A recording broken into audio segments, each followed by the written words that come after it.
Ano ang measles o tigdas? Ito ay isang sakit na bunga ng virus at isa sa pinaka-nakakahawang sakit sa buong mundo. Maaari itong magdulot ng seryosong komplikasyon, hospitalization at maging kamatayan. Nai-infect ng virus ang respiratory tract sa kakakalat sa buong katawan. Unang mga sintomas ng tigdas ang mataas na lagnat, runny nose o baradong ilong, pagbahing, ubo, at mapula at matubig na mata. Susundan naman ito ng rash o pamamantal sa mga susunod na araw. Posible ring magkaroon ng maliliit at puting spots sa loob ng bibig. Maaring maipasa ang sakit sa pamamagitan ng close personal contact o sa hangin.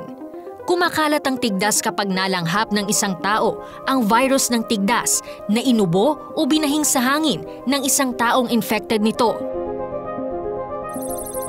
Ang may sakit nito ay maaaring makahawa mula sa bago lumitaw ang mga sintomas hanggang sa 4 na araw matapos lumabas ng pantal sa balat.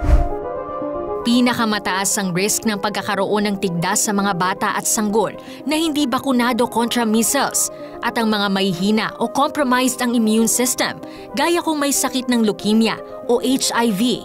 Mapanganib din ito sa mga buntis dahil maaaring maapektuhan ng bata sa sinapupunan nito.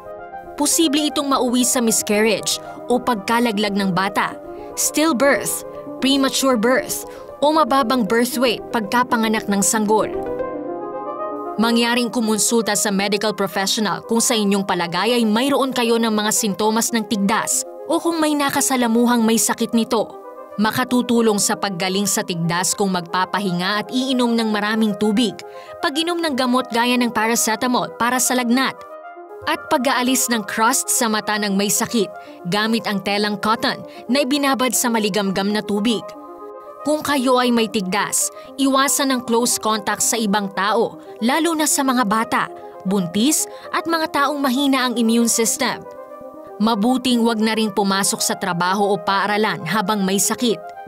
Maaring mauwi sa malalang mga problema kapag kumalat ang tigdas sa iba't ibang bahagi ng katawan, gaya ng baga at utak.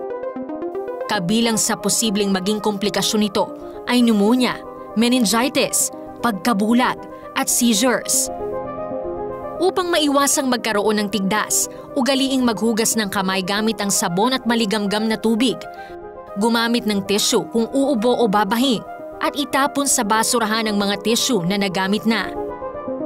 Napatunayan na rin ang pagiging epektibo ng measles, mumps and rubella o MMR vaccine upang maiwasan ang pagkakasakit ng tigdas. Now you know!